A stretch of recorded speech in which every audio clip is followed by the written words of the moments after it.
Well, they're really excited. I mean, this is one of the things we focus on from the very beginning of the year. We focus on being ready to run well at the regional meet at the championship time of the season, and having it at home. I mean, it's really pretty awesome. We have it at home, this year, home next year, and then we'll host it again in 2 years after that. So it's kind of nice to be, at a place where that's possible. And they know the course. It's a great course. It's going to run fast. It's a fair course, and actually, I was just out there this morning. It's in great shape. Probably at the NCAA level.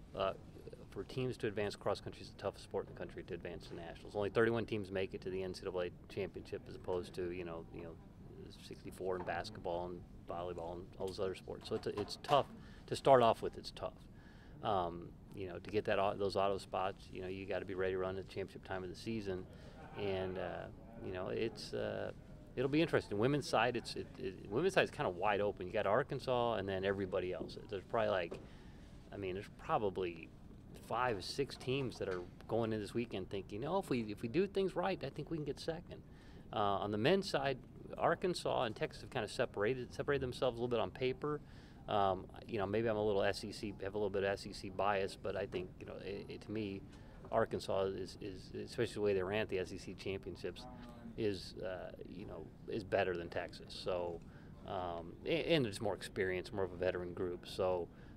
Right now, we're the third-ranked team in the region on the men's side. We've got to knock off one of those teams. If we're going to get an automatic bid at nationals, we've got to knock off one of those teams, and that's what we're trying to do. We've got individuals, of course, that have a great shot. I think Christian Ferris has a great shot on the men's side to advance individually.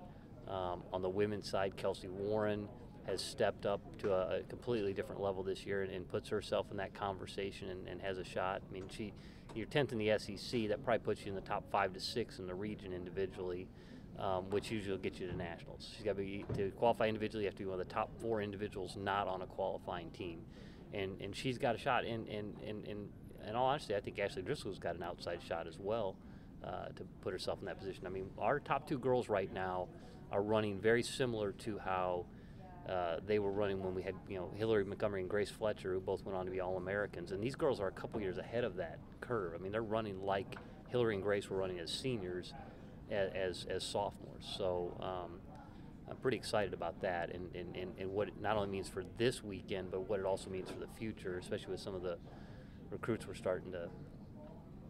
find out about tomorrow.